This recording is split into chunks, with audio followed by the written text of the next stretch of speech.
Well, and by the way, I believe Tuesday morning on FS1, I will have revealed all 17 games for all 32 teams. The entire NFL season picks revealed Tuesday. I'm not sure when. Sometime on this show. So 7:30, 9:30. Okay, Chiefs though first.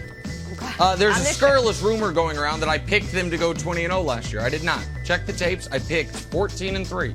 After week 1, I said we have to open up the possibility that they go 20-0. Check the tapes. This year, ratcheting down just a bit. 12-5. Here's why. Here's why 12-5. Hardest schedule in the league by a mile. The Chiefs. The first team in NFL history to start the season with 8 straight games against teams with winning records. So what do I think? I think they lose to the Colts. Colts been a traditionally tough matchup for the Chiefs. Very good in the trenches. They now have a real quarterback. That's a loss. I think the Chiefs lose to the Bills. I think the Chiefs in that game hold a little bit back. They're like, oh, we're going to beat you in the postseason. A little vanilla game plan against the Bills. And then, after losing to the Bills, a little letdown looking into the bye. San Francisco, Trey Lance, you know how I am on him and Kyle Shanahan. They lose. It's like, oh, is there something wrong with the Chiefs? 4-3 start. After the bye, couple wins, then a couple losses. Chargers get them. Rams get them. And everyone's like, oh, the Chiefs. Oh, is Mahomes figured out? They're 6-5. And then, blammo! 6 straight wins to end the season. Hottest team in the league going in the playoffs. The number 2 seed like they were last year. There it is. 12-5, Brew, for my Chiefs, even though you've abandoned Mahomes the way Wild's abandoned Ja. Don't tell me you say he has GOAT potential. You don't like him. You think he has stupid hair. You make fun of his brother. You don't like him. Oh, no. I love Patrick Mahomes. I definitely do. So I'm still on the Mahomes GOAT potential bandwagon, but I'm realistic. And more importantly, I'm dripping with objectivity. Congratulations, Nick, for not saying they go 17-0. I will give you credit. That is progress, okay? I'm shocked that you've got them starting 6-5. This is a lot like last year, I guess, is what you think is going to happen.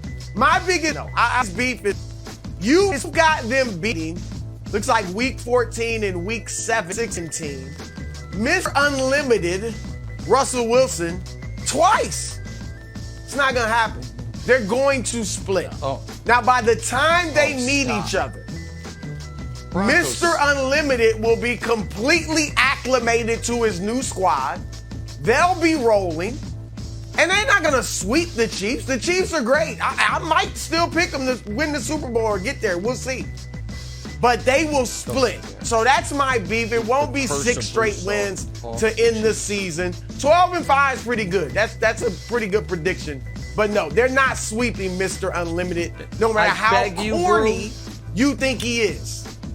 Brew, before you do your picks, can I please, I know we sometimes go at each other on the show, but I know off the air you would tell people we're close friends. I legitimately love you as a person.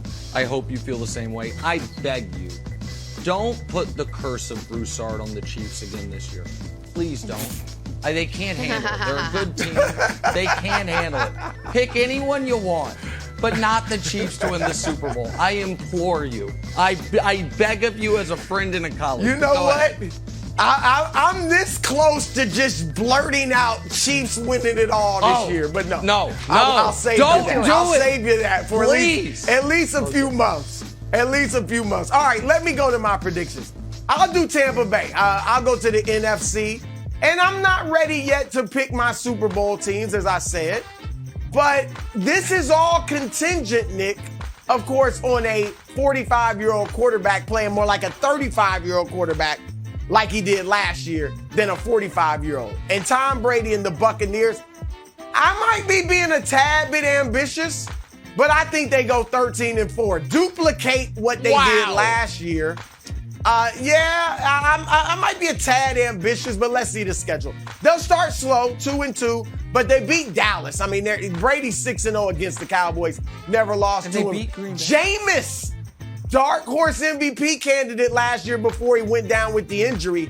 In his second game back, assuming he's back, he still will beat Brady. Brady's 0-4 against New Orleans since he's been in Tampa in the regular season. Of course, he can get them in the playoffs. So I think that trend will continue. I think he beats Aaron Rodgers. in week 3. And then, Nick, I'm giving you Chiefs. You might not like this, but I think they get Tom Brady a little bit, just a little bit of revenge for Patrick Mahomes. He's got to do it in the postseason, of course, but a little bit of regular season revenge for him for Brady beating him all the time in the big games. Look, I got them going 5-1 in their division. We know how weak the NFC South is. They'll split with New Orleans, as I said. I got them going 3-1 against the AFC North. Now, AFC North's going to be strong. Pittsburgh doesn't have a quarterback. Baltimore, Lamar will be back, but I don't know. I'm kind of shaky on them. And they get Cleveland.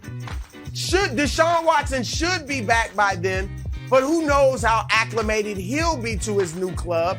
And it's after a bye week. So I think they beat Cleveland, but I think Cincinnati will get them late in the season. But I got them going 13-4, and with a real chance to come out of the NFC. Rams beat them, and I said the Bengals. So I think it could be a nice season for Tom Brady and the Bucs.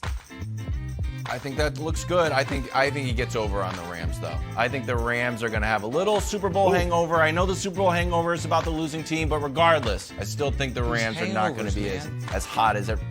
I don't think the Rams are going to be that good. I just don't think they're going to be good. All right, now we're talking about America's team, the last reigning dynasty in American sports, Cowboys? besides Alabama football, which we have a bunch of alma maters, including the baby goat. Last year it went 10-7. Do I think we will be one game better? Do I think all the experience that the baby goat will have will deliver us one more victory? Maybe just a few inches from the goalpost that we missed the Bucs game, boop, and goes in. Or maybe that odd duck that Jameis throws in, maybe we get that one. Maybe we get a stop. Maybe we get one more game. That's all I am. So that's what I'm predicting. 11-6. For America's teams, here's how it's going to break down. Start off in Miami, a win. What? I thought you guys struggled in Miami. Yeah, we struggle in the winter in Miami. It gets a little cold. Our blood's not flowing. We get down there, it gets a little too nice. Early on, easy win. Also, I don't trust Mike McDaniel. Game 1, Tyreek, game 1. Not worried about it. Steelers, I don't know. I'm super worried about Mitch Trubisky or Kenny Pickett. I am not. Then I got back-to-back losses with a caveat. The Packers coming off that Tom Brady game. Either a letdown game from playing Tom Brady in a win or a kind of demoralizing loss. Then we got Dan Campbell. Dan Campbell, I love you, but we take a W there. Ooh, then the Browns. Ooh, the Browns are going to be scary, right? Not really. Are they going to be 40 points better than they were last year? Because we beat them 45-7. Bears rematch, a Super Bowl 20 win. Win against the Jets. 5-0 against Matt Ryan. Moved that to 6-0. Another win against the Jets. No, Thanksgiving game. Yeah, Colts. Matt Ryan's on the Colts. And then finally, Thanksgiving Day. Oh, a win against the Vikings. Then it gets a little bit tricky here. I'll be honest with you, Nick. I'm a little bit nervous in the latter half of this season. The game against the Bills, it will most likely be a loss. It is a Thursday night game, so we will have a full week since we played on Thanksgiving. The Bills be playing a tight week. I still think we lose. Cardinals, eek.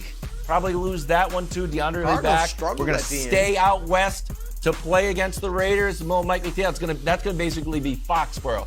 Everybody from New England's going to come. There's no California games. Everybody from SoCal, the Bill Simmons crew, take a train up to Las Vegas. That's a win. Then we got a loss against Joe Burrow. I'm terrified of him. Another win against the Dolphins, and then just probably a brutal loss. An absolutely brutal loss. But regardless, that equals out to 11-6. On to the playoffs for the baby goat. Okay, a couple things. First of all, I said the Colts because I just think you're underrating the Colts.